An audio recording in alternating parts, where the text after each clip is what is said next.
Welcome my dear friend. आज के इस प्रेजेंटेशन में हम जानेंगे कि ई स्टोर आपको एडवर्टाइजमेंट के लिए किस तरीके से पेमेंट करता है। चलिए फाइंड आउट करते हैं कि ई स्टोर के एक्सपेंडिचर और रेवेन्यू स्ट्रीम्स कहाँ क्या क्या हैं। किसी भी कंपनी की तरह ई स्टोर भी अपने एक मार्केटिंग बजट सेट असाइड करता है और किसी भी कंपनी का मार्केटिंग बजट उस ऑर्गेनाइजेशन के टोटल रेवेन्यू के 20% तक हो सकता है और उसके बावजूद भी इस बात की कोई गारंटी नहीं होती कि वो एडवर्टाइजमेंट उस कंपनी के लिए उस स्टोर के लिए फुटफॉल लेकर आएगा ही आएगा। इसलिए ई स्टोर महंगी कॉस्टली एडवर्टाइजमेंट्स की बजाय अपने चैनल पार्टनर्स को पे करना पसंद करता है क्योंकि ये बेहतर कस्टमर लॉयल्टी को इंश्योर करता है।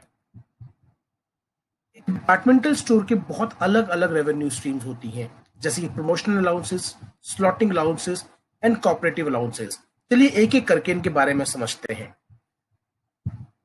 प्रमोशनल अलाउंसेस वो पैसा होता है जो एक ब्रांड डिपार्टमेंटल स्टोर को देता है अपने प्रोडक्ट्स को हाई ट्रैफिक एरिया पे रखने के लिए, जैसे कि close to entry and exit points.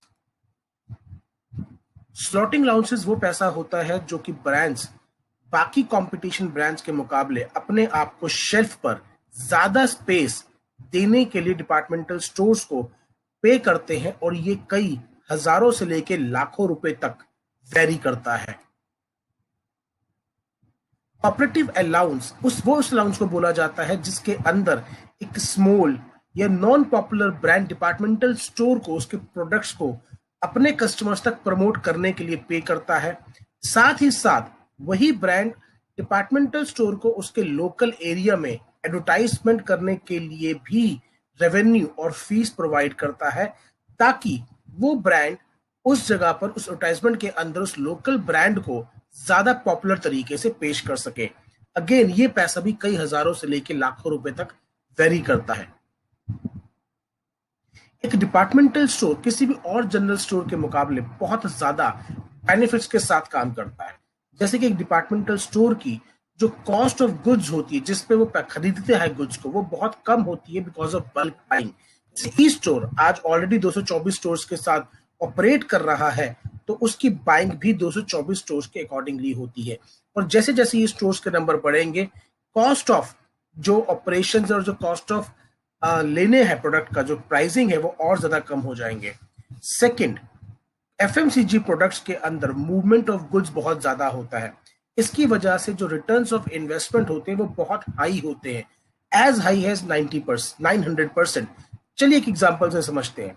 मान लीजिए 100 रुपए की पानी की बोतल ई स्टोर खरीदता है, तो एक आम आदमी के लिए वो 20 रुपए की है, बट स्टोर को वो 12 रुपए की पड़ती है।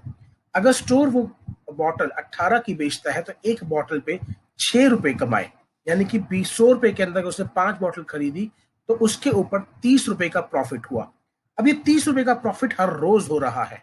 दैट मीन्स 30 दिनों के अंदर जो टोटल प्रॉफिट स्टोर ने जनरेट किया वो हुआ 900 रुपए, जबकि उसकी इन्वेस्टमेंट मात्र 100 रुपए थी। इसीलिए फास्ट मूविंग गुड्स को फास्ट मूविंग बोला जाता है, बिकॉज उनके अंदर जो रिटर्न्स ऑफ इन्वेस्टमेंट है, जो रोटेशन है, वो बहुत फास्ट होता है। भले उनमें मार्जिन कम हो, but because of fast rotation उनके अंदर प्रॉफिटेबिलिटी बहुत ज्यादा बढ़ जाती है।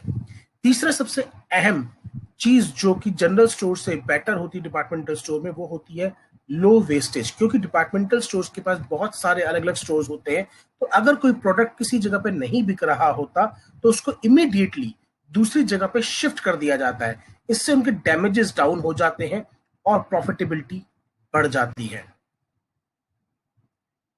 ऐसा अकेला करने वाला स्टोर ई स्टोर अकेला नहीं है। ट्रेडिशनल मार्केट में ये चीज बहुत कॉमन है कि कंपनीज उनके वेंडर्स को, उनके लोगों को मिनिमम गारंटी ऑफर करती है। इस एडवर्टाइजमेंट में आप देख पा रहे होंगे, एक और ट्रेडिशनल ब्रांड अपनी फ्रेंचाइजी लेने के लिए मात्र 9 लाख रुपए में 1 लाख रुपए की इनकम तक का वायदा कर रहा है, जिसके अंदर 33,000 रुपए मिनिमम गारंटी है कि चाहे कुछ भी हो जाए वो स्टोर ओनर कमाएगा ही कमाएगा। तो ये चीज बहुत कॉमन है और ये चीज बहुत पॉपुलर भी है और इसको प्रॉफिटेबिलिटी की वजह से बहुत आसानी से पूरा भी किया जा सकता होता है। चलिए अब देर किस बात की है, इमीडिएटली ई स्टोर इंडिया के साथ स्टार्ट कीजिए और अपनी सपनों को एक नई उड़ान दीजिए और ईस्टर्न इंडिया के अनपैरेलल बेनिफिट्स का बेनिफिट उठाइए। Thank you very much. Stay safe, stay blessed.